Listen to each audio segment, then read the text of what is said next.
안녕하세요. 오늘 저희와 함께 좀 깊이 파고들 자료는 바로 2026년 대한민국 농림축산식품부 농식품부 예산안입니다. 네, 안녕하세요. 이게 규모가 무려 20조 원이 넘는다고 하는데요. 어마어마하죠? 네, 정말 큰 규모죠. 이 숫자는 뭐랄까 단순히 큰 예산을 넘어서 한국 농업과 농촌 그리고 사실상 당신의 식탁에 오르는 먹거리에 대한 정부의 어떤 구체적인 계획, 방향 이런 걸 보여주는 청사진 같아요. 맞습니다. 이번 분석을 통해서요, 이 방대한 예산안 속에서 어떤 좀 핵심적인 변화가 있는지, 또 주목해야 할 투자 방향은 뭔지, 이런 것들을 짚어보려고 합니다.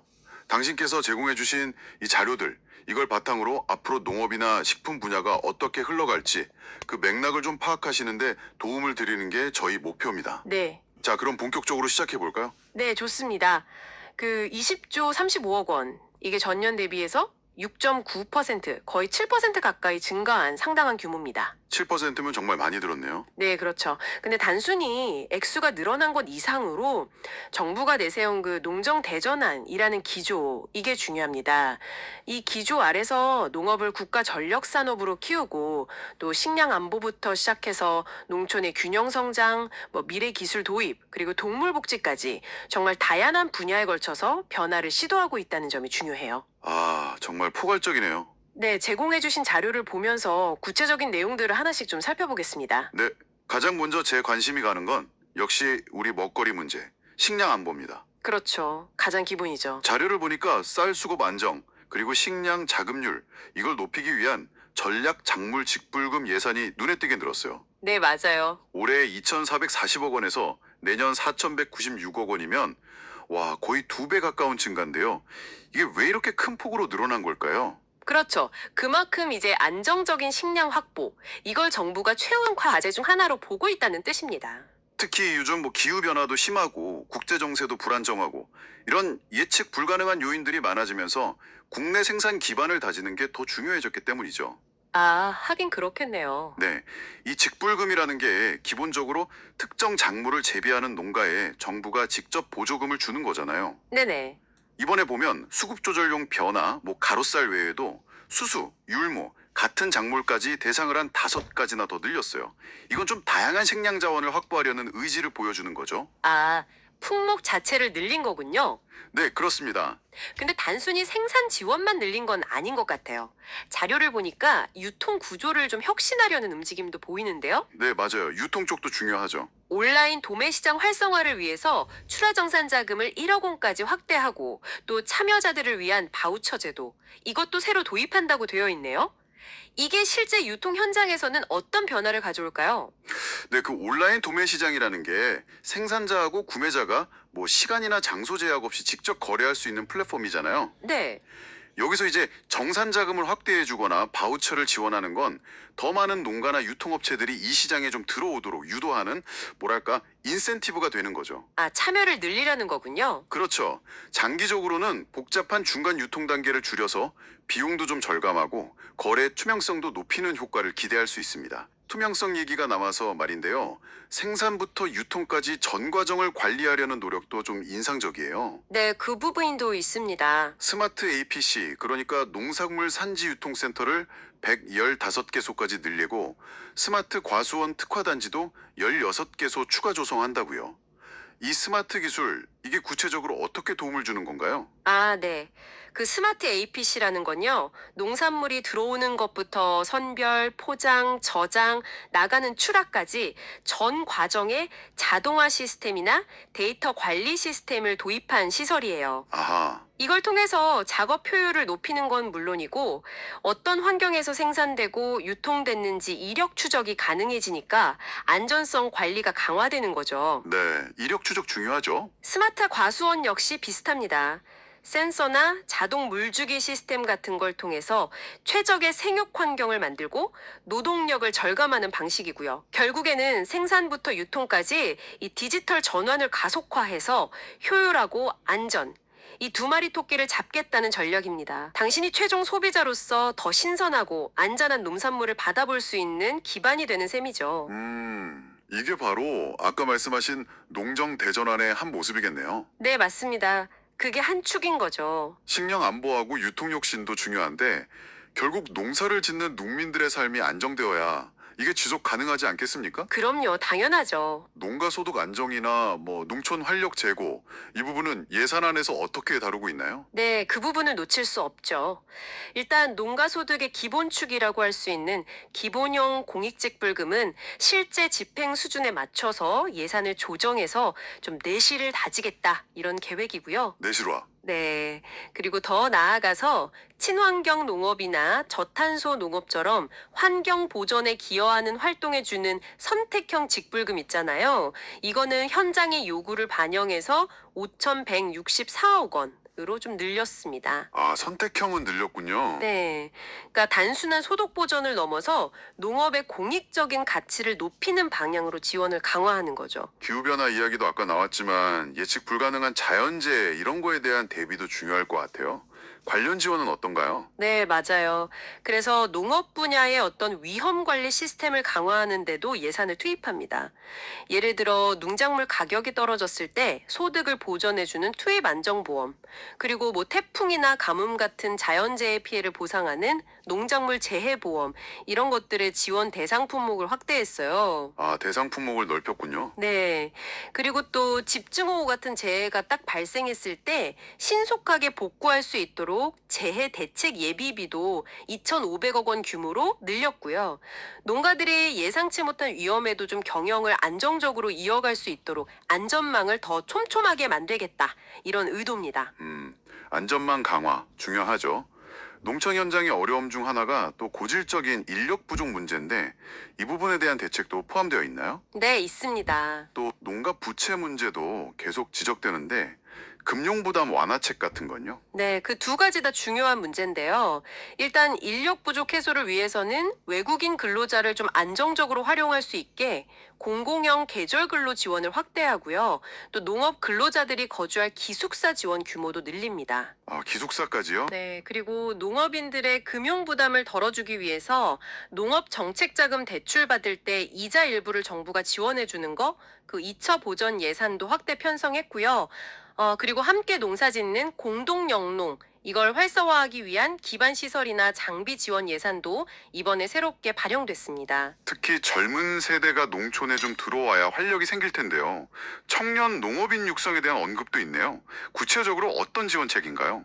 이 부분이 상당히 중요합니다. 정말 농촌의 지속 가능성을 확보하려면 결국 미래 세대인 청년들이 들어와서 정착해야 하니까요. 맞아요. 청년들이 처음에 자본 부담 없이 농사를 시작할 수 있도록 정부가 농지를 매입해서 장기간 저렴하게 빌려주는 거 있잖아요. 공공임대용 농지 매입. 네네. 그리고 일단 임대로 농사를 짓다가 나중에 그 농지를 살 수 있는 선임대 후매도 방식.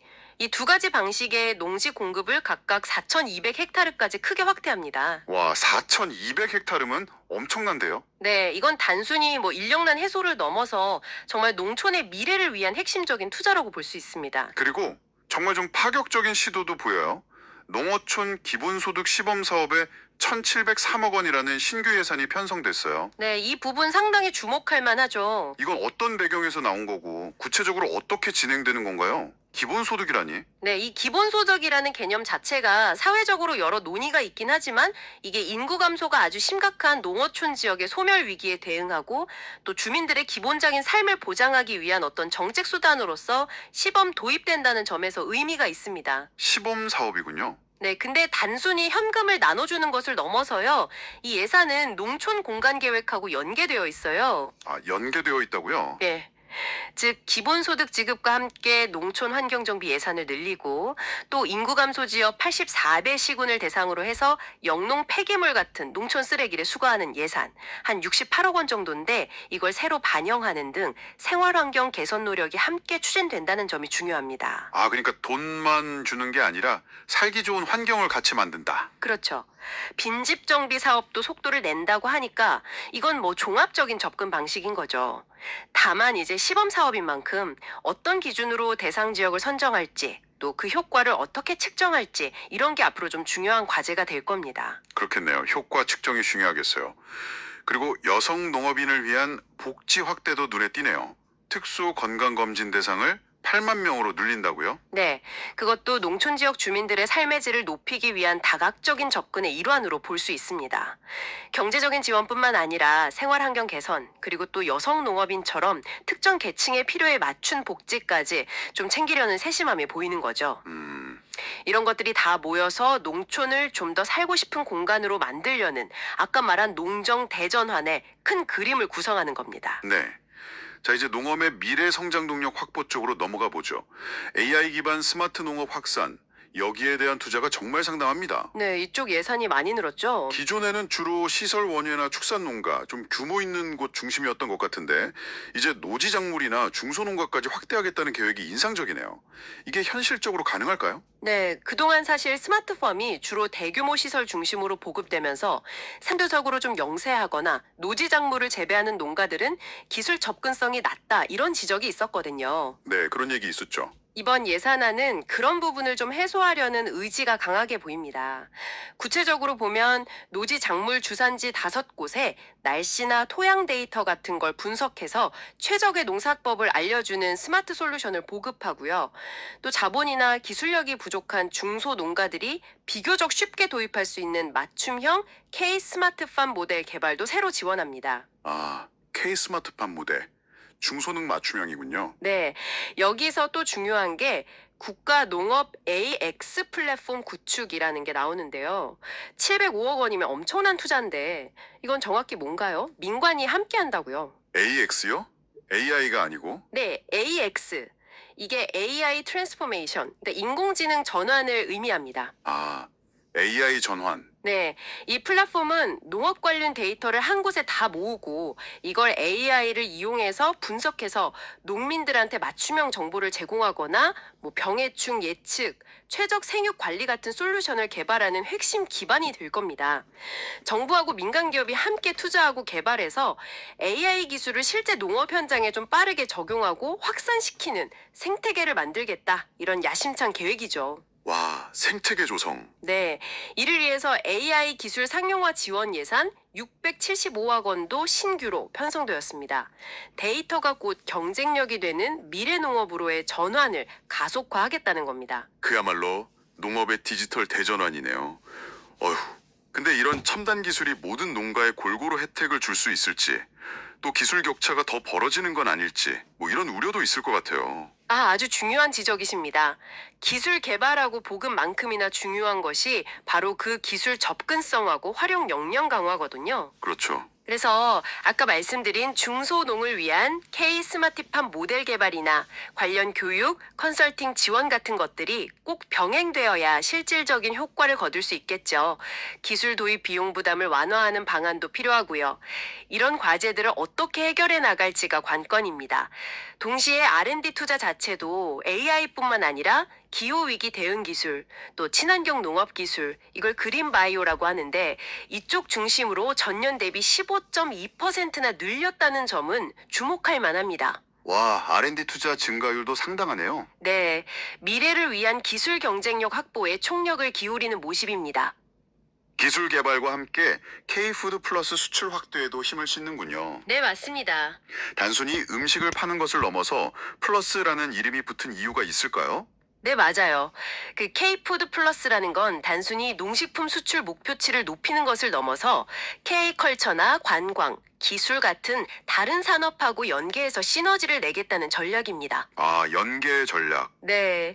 예를 들면 해외 주요 도시에 한국 식문화를 체험할 수 있는 K푸드 거점 공간을 만들고요. 농식품 수출업체에는 원료 구매 자금 지원이나 수출 바우처 지원을 확대합니다. 또 글로벌 넥스트 K푸드 육성 프로젝트 예산이나 해외 공간을 활용해서 우리 전통주를 알리는 예산도 새롭게 반영됐죠. 전통주까지요? 네, 그러니까 한국의 매력을 종합적으로 활용해서 농식품 수출의 부가가치를 높이고 국가 브랜드 이미지를 제고하려는 뭐 일종의 소프트 파워 확장 전략으로 볼 수 있습니다. K푸드 플러스. 흥미롭네요.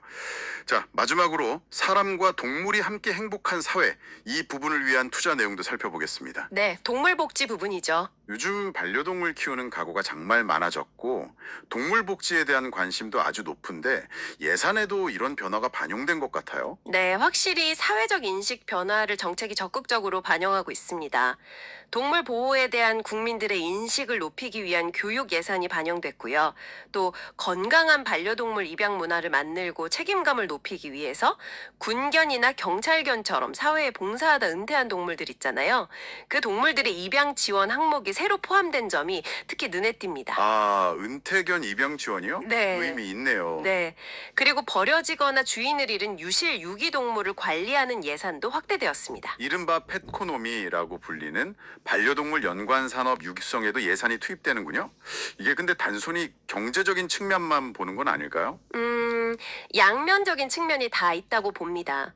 펫푸드나 펫테크, 그러니까 반려동물 관련 기술 같은 고부가 가치 신산업을 육성하기 위한 연구개발 인프라 조성이나 해외 시장 진출 지원 예산, 이런 게 편성된 것은 분명히 경제적 성장 동력 확보 차원이겠죠. 네. 하지만 동시에 민간 동물보호시설에 좀 열악한 환경을 개선하도록 지원하는 예산이나 사회적으로 오랫동안 논의되어 온 개식용 종식 관련 예산을 실수요를 반영해서 편성했다는 점은 동물복지 증진이라는 가치 실현에 무게를 둔 조치라고 봐야 합니다. 아, 개식용 종식 관련 예산도 포함됐군요. 네, 실수요를 반영해서 편성했다고 하니까요.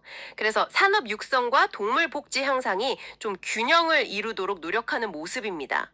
이건 역시 변화하는 사회적 요구에 부응하는 농정 대전안의 일부라고 할 수 있겠죠. 네, 오늘 저희는 2026년 농림축산식품부 예산안의 주요 내용들을 당신과 함께 좀 깊이 살펴봤습니다. 네, 정말 많은 내용이 있었죠. 네, 20조 원이라는 그 거대한 예산 속에 식량 안보 강화와 유통혁신, 농가소득 안정과 농촌 활력 제고, 그리고 AI 기반 스마트 농업과 K푸드 플러스를 통한 미래 성장 동력 확보, 마지막으로 동물 복지에 대한 사회적 요구 반영까지 정말 농정 대전환이라는 큰 그림 아래 다양한 정책들이 담겨 있었습니다. 맞습니다. 그 전통적인 농업 지원 방식에서 좀 벗어나려는 노력이 확실히 엿보입니다. AI 같은 첨단 기술을 농업 현장에 적극 도입하고 또 농촌이라는 공간 자체를 지속 가능하고 살기 좋은 곳으로 만들고 K푸드를 통해 세계 시장에서의 경쟁력을 높이고 또 동물복지처럼 높아진 사회적 기준에 부응하려는 이런 다각적인 시도들이죠. 네. 당신께서도 이런 변화의 흐름이 앞으로 우리의 식탁과 농촌 풍경, 그리고 관련 산업 전반에 어떤 영향을 미칠지 계속 관심을 가지고 지켜보시면 흥미로울 겁니다. 네. 오늘 저희가 나눈 이야기들이 당신께 좀 유익한 통찰을 드렸기를 바랍니다. 마지막으로 한 가지 더 생각해 볼 점은 이 야심찬 계획들이 과연 현장에서 얼마나 효과적으로 뿌리내릴 수 있을까 하는 점일 텐데요. 그렇죠. 실행이 중요하죠. 특히 아까 말씀하신 농어촌 기본소득 시범 사업이나 대규모 국가 농업 AX 플랫폼 구축 같은 새로운 시도들은 많은 기대를 모으는 만큼 또 풀어야 할 과제도 많을 겁니다. 맞습니다. 이 계획들이 실제 농어민과 당신의 삶에 어떤 긍정적인 변화를 가져올지 그 구체적인 성과와 과정을 앞으로 꾸준히 주목해 볼 필요가 있겠습니다.